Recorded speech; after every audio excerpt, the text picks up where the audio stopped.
Chairs No Waiting, episode number 543, Legacy of Mayberry. Two Chairs No Waiting is brought to you each week by the folks over at weaversdepartmentstore.com. Drop over at Weavers and check out some of the Sunday morning breakfast blend, Mayberry's finest coffee. That's right, coffee. You can get it at weaversdepartmentstore.com. And while you're getting your coffee, you might as well get a 2020 Andy Griffith Show wall calendar to hang on your wall. You got to check them out. Head over to weaversdepartmentstore.com and see what they got. Two Chairs No Waiting is also brought to you by donations from listeners just like you. The executive producer of tonight's episode are the folks from the Mayberry Meetup 2019. Hello, everybody. I'm Alan Newsom, your host for Two Chairs No Waiting, and it is always awesome to be here with you in Mayberry. This episode, I should say last episode, we talked about Ron Howard and how he became Opie, and we went through all of that stuff. And as part of that, we kind of looked at the impact that Ron had on the Andy Griffith Show and how the different Mayberry would have been without Ronnie as Opie. You know, how much difference would that have been? Well, that kind of got me thinking, and what is the impact that the Andy Griffith Show has had on the world around us? Now, I know you and myself, we love the Andy Griffith Show, and it's been a part of our lives, but how's it really impacted the world around us? And believe it or not, it has. I know it's just a TV show that's over a half of a century old, but think about Mayberry and how it and its citizens have become a part of the landscape of America, not just for us as big fans of the Andy Griffith Show, but for just people and entertainment or music. I should say that is entertainment, I guess, but music, movies, books, all kinds of places that Mayberry has had an impact. And we're going to talk about that. And stick around, because as we talk about that, we're going to also hear from Randy Turner for This Week in Mayberry History. All right, so there have been all kinds of shows and spin-offs from the Andy Griffith Show. So talking about the legacy of Mayberry. We know, of course, about Gomer Pyle and Mayberry RFD. We know about those. Those were direct spin-offs from the Andy Griffith Show that, we all love. Gomer even went back to Mayberry. Of course, Mayberry RFD was in Mayberry, the town itself. But there have been lines and vocabulary that came from the Andy Griffith Show that have been used in movies, books, all kinds of places. And that's what I want to talk about, this legacy. There's so many things like this where there have been pop culture that have impacted the lives of those around us. Now, lines from the show that we use every day. As a Mayberry fan, I'm sure the word nip it in the bud, or the phrase nip it in the bud, was not original to the Andy Griffith Show. But I know every time I hear it, I hear Barney Fife say it. And I'm sure you do too. And then, of course, there's the use of the word, which maybe everybody doesn't do this, but if I have a friend that had done something that I thought was not very well thought out, I'll say, "You goober, what are you doing?" Now, I don't know if you've ever said that, but I have definitely said that. Or maybe you call somebody a Gomer. Oh, Gomer, you Gomer, or you goober. That's what I always said. You goober, what are you doing? Now, as a matter of fact, I said it enough that when I was friends with George Lindsay, I had to quit saying that because I was afraid somebody would be with me and they'd do something stupid and say, "Well, you goober," and George would be there. Anyway, those are phrases that have just become part of the vocabulary, I think, of many people, not just Andy Griffith Show fans. So I wanted to list off some things that we've seen over the years that are parodies, instances where the Andy Griffith Show has actually been mentioned on different things. Okay. So I'm just going to start listing off some of these because I think it was pretty amazing, because I asked the question today on Facebook about this exact topic, got a lot of responses back. Jim Clark provided a lot as well. And Chris Hudson, who is doing the documentary on the Andy Griffith Show, The Mayberry Effect, he provided some of this as well. So some of the things that we've heard over the years from the Andy Griffith Show are some of the things that we know that have impacted. There are constant, as I said, references to somebody being a goober or acting like Barney Fife. Policemen, I'm sure, get tired of being told they're like Barney Fife, right? There was the TV show X-Files. You may remember that. There was an episode called Home. And in that episode, there was a sheriff of this small little rural town, and his name was Sheriff Andy Taylor. And, they asked if he had a deputy named Barney. Now, I don't suggest that fans of the Andy Griffith Show watch that particular episode of X-Files, because it was one of the most gruesome episodes I've ever seen. But it did have a reference to the Andy Griffith Show. There was a recent movie, fairly recent, a 2016 movie called Loving, and it had a fairly extensive scene in the episode of the two main characters watching the Pickle Story from the Andy Griffith Show. They were watching it. You might remember the movie The Right Stuff. The Right Stuff. You remember that? They had Gomer Pyle on the TV for one of the scenes. Arrested Development. Now, that's a show we know that Ron Howard is involved in, but they have all kinds of Opie references, like the Opie Awards. In the 4th season episode of Arrested Development titled Smashed, during the haircut meeting that they were having on there, Ron Howard refers to his barber as Floyd, remarking that he calls all of his barbers Floyd. Comedians in Cars. That's a show that you may have seen. Comedians in Cars Getting Coffee. It had an episode with Jim Carrey that also had discussion of Barney, sniffing like that. And Jim Carrey was also wearing a Don Knotts related T-shirt in that one.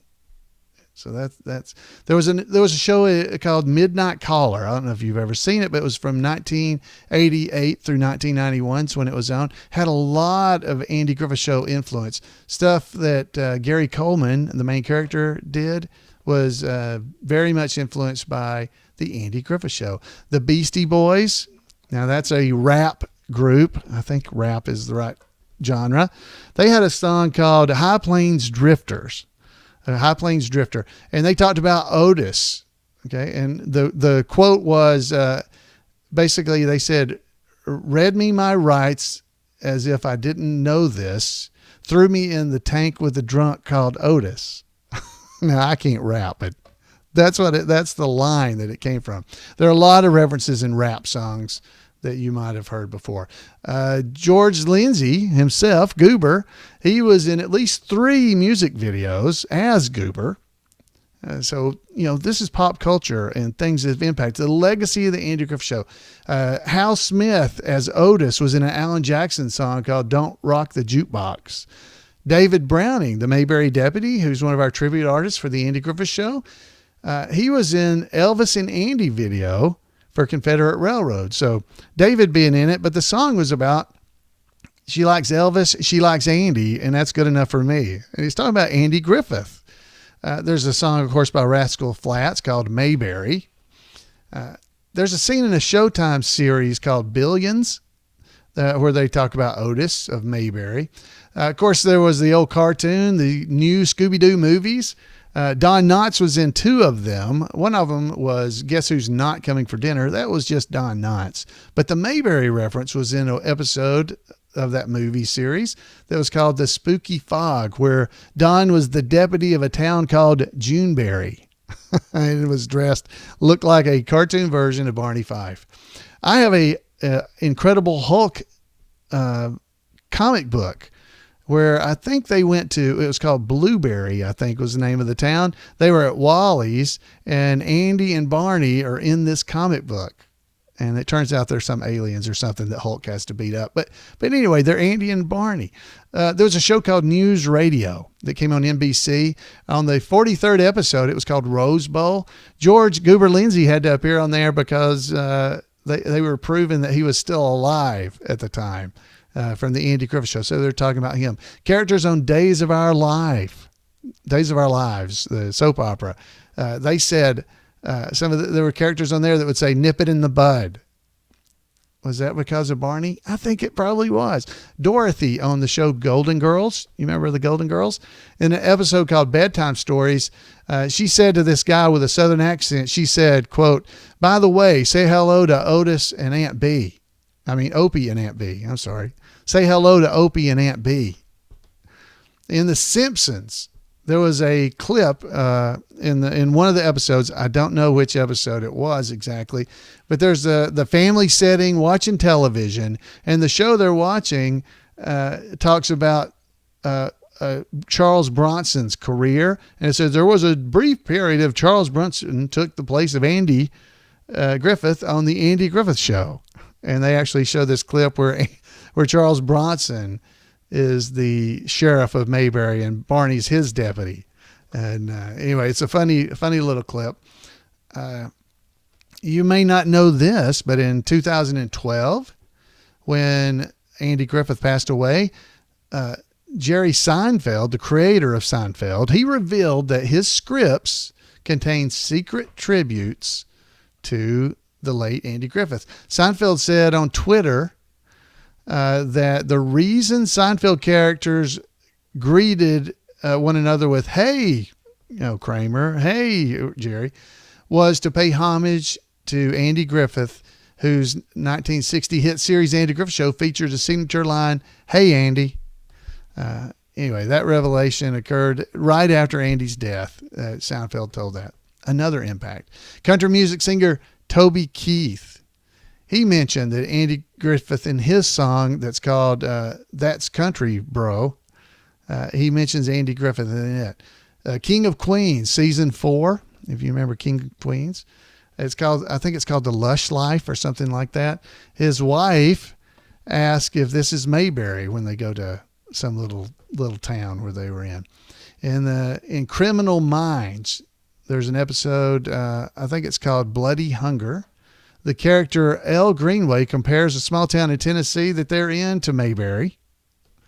Alan Jackson, he had another one, a song called "Where I Come From," and where he actually said this. This is the line. It goes, Well, I was rolling wheels and shifting gears around the Jersey Turnpike when Barney stopped me with his gun 10 minutes after midnight." So there's another reference. Now, was he actually talking about Barney Fife, or was he calling all police Barney? Doesn't really matter. That's the impact and the legacy of the Andy Griffith Show that we're seeing throughout culture. There's a funny song by comedian Tim Wilson called "Haircut Malpractice," which he mentions Floyd the Barber. The Tonight Show with Jay Leno, back when that was on, they had a skit that they did that I loved when they had some hard drives and stuff stolen from some of our national labs in here in the United States. They had an interview with the security guard that worked at the National Labs, and it was Barney. Barney Fife was protecting them all. No, it kind of hurts. Of course, Matlock had tons of references to things from the Andy Griffith Show. Now, that's kind of cheating because Andy himself is a reference. I'm not talking about Matlock or Andy, but he would talk about, for instance, having a friend who used to say a kleptomaniac was a kleptomaniac. He had things, he mentioned the Andy Griffith Show. Now, that is kind of cheating, and I guess Arrested Development might be as well. But that's just some of the things that we were able to come up with over the last day or so of impacts of the legacy of the Andy Griffith Show, and how has it impacted the lives of not just us fans, you and me, but people all over have been talking about this. All these different genres and television shows and music. And I mean, we went from country music to rap music in this little clip. Comedians were singing about it. It's really amazing, isn't it? That this show that's almost 60 years old as I record this has had that big of an impact on the culture of America. It's really amazing when you think about it, because, we have been impacted with it. I say lines all the time from the Andy Griffith Show. I talk about, I'll just anything. It's just all kinds of quotes like, to think I was glad when you learned to talk. Just quotes from the Andy Griffith Show just flow in a conversation.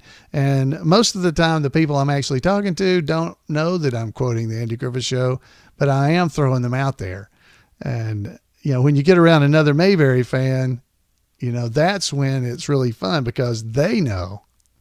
So when we watch these shows and hear these songs that I've mentioned here and talked about, that's just a little nod to each one of us that the person who did the show, wrote the song, that they are also fans of the Andy Griffith Show, and that show has impacted their life enough that they share it with others through quotes or just through being there. So that's some of the legacy of the Andy Griffith Show. Those smiles, those laughs that we get by just hearing. Even when you hear somebody say Shazam, you know what they're saying. You know where it came from. It's from Gomer. Now, granted, it could be from Captain Marvel, who's now called Shazam, but not when they're using that terms. If somebody's surprised and goes Shazam, that's Gomer Pyle. If somebody's saying, now this may not have been on Andy Griffith Show, it could have been on Gomer Pyle, but they go surprise, surprise, surprise. It's Gomer. Well, Gomer's from the Andy Griffith Show. Either way, there's just so many things that I think have impacted our lives that are related to the Andy Griffith Show. And I just wanted to point some of those out to you. And I hope you have enjoyed that. Just if you think of more than some of those I listed, these will be, I don't think I'll put them. Yeah, maybe I can put those in the show notes. There's a lot of stuff I just went through.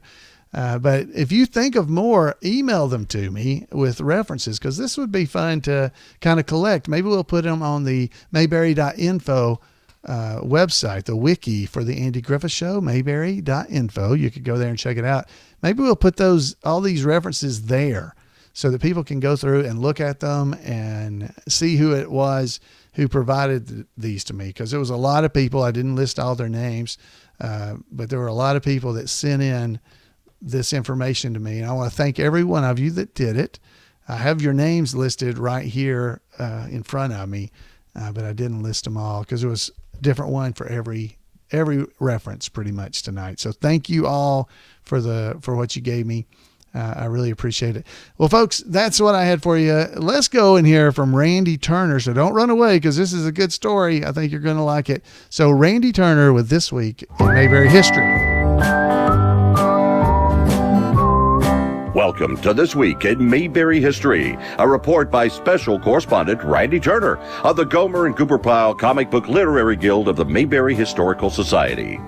The stories of Mayberry did not often call for Asian actors, but a notable exception was when Fred Plummer threatened to beat Barney the first time he caught him out of uniform, causing Andy to visit Barney's judo instructor. Yuki Shimoda was born on August 10, 1921, in Sacramento, California, to Japanese immigrants. Yuki was fascinated with acting and dance from a young age, asking that he be called Fred because of his admiration of Fred Astaire. He was the embodiment of a patriotic American. He was a Boy Scout who attended Sacramento's public high school. He worked to help his parents financially and participated in ballroom dancing. Trying to improve his dance abilities, he studied ballet and also studied judo in an attempt to improve his gracefulness. Right after the bombing of Pearl Harbor, Yuki and his brother went to an enlistment office so they could serve their country in the military. Instead, the recruiting officer told them they were the enemy and threw them out of the office. Yet Yuki's love of America was only strengthened when a good friend of his was killed in World War II in a battle with the Japanese. Yuki's life was shattered when he and his family were placed in a Japanese internment camp by the U.S. government and lost all their land and possessions for which they had worked so hard.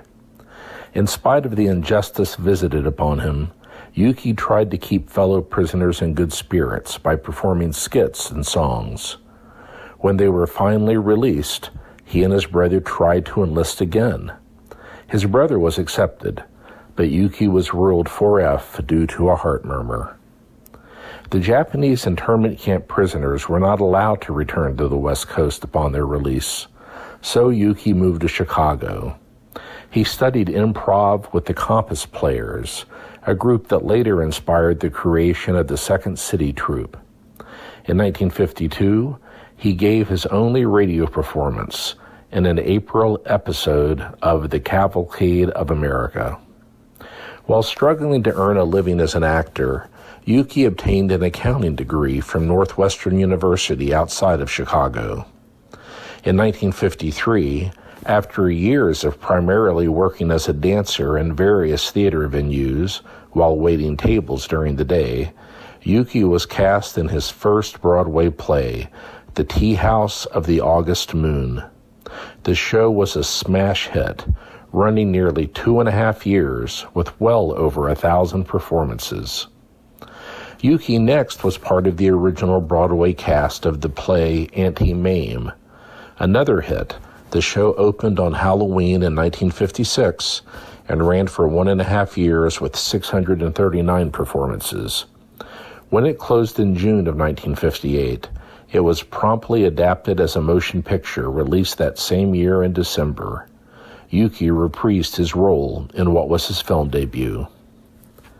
In 1960, Yuki made his television debut as a regular in the detective series Johnny Dollar, playing the type of Asian sidekick that has now gone out of style.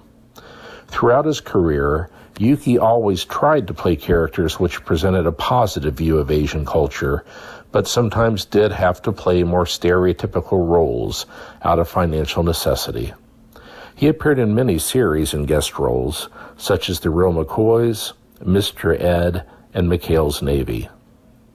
Yuki played Barney's judo instructor, Mr. Izumoto, in Barney's uniform.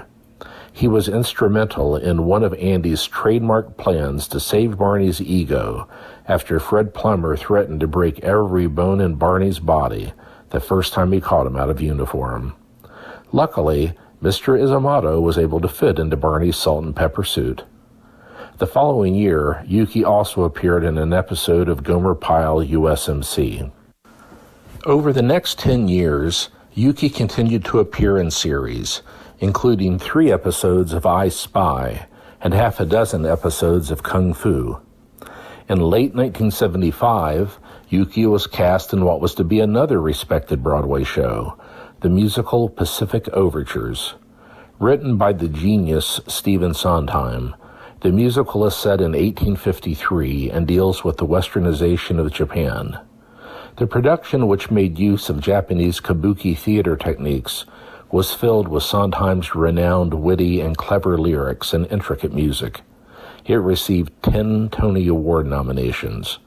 The musical was allowed to be filmed to be shown on Japanese television with subtitles in 1976. That same year, Yuki starred in an NBC television movie, which he later said was his favorite role. Farewell to Manzanar told the story of a 7-year-old American child of Japanese descent who was placed in a Japanese internment camp called Manzanar, just as Yuki had been. Yuki continued to act the rest of his life, including in an episode of Andy Griffith's series Salvage 1 and 3 episodes of MASH. His last appearance in MASH aired less than 3 months before Yuki passed away from colon cancer in 1981. He was only 59 years old. Well, that's it for this week. As always, thanks for listening, and remember to take Andy's advice and go out there and act like somebody. Wow, thank you, Randy, for that great report. If you don't want to miss any of what Randy's doing around the internet with his Mayberry reports like this, send him an email at turnersgrade@gmail.com, turnersgrade@gmail.com, and he'll make sure you don't miss out on any of the fun stuff that he's doing. Now, speaking of Randy, last week we were talking about Ron Howard. Remember me talking about that? And there was a question there because Rance had said that that it was Aaron Rubin that had talked to Ronnie and put a hold on him or a second option on him. According to Randy, I got a note from Randy about the option that was put on Ronnie Howard. He said it had to have been Sheldon Leonard, according to Sheldon's autobiography. He said it was. Aaron Rubin was not involved at that point of the series. He had not really gotten involved yet. He was not brought in by Sheldon Leonard, until after the show was picked up by General Foods. So after the pilot had been filmed. So Randy, thanks for that correction and good bit of information. Hopefully everybody that heard the episode last week stuck around to hear that. So folks, it is always fun to be here with Mayberry with you. And I want to ask that I hear from you. If you have some more ideas about some of these other legacy items where it impacted American society in some way, the Andy Griffith Show, if you have that information, please email it to me at floyd@imayberry.com. Also, I'd love to hear you call in. If you have one of those things, call in and tell me about it, because people would like to hear your voice instead of just mine talking away. You can call me at 888-684-8415 and leave that message there. Folks, it is always so much fun to be here with you in Mayberry. Drop by twochairsnowaiting.com for any of the information you might have missed, and it'll be there. And until next time, we'll see you here on Two Chairs. Good night, everybody.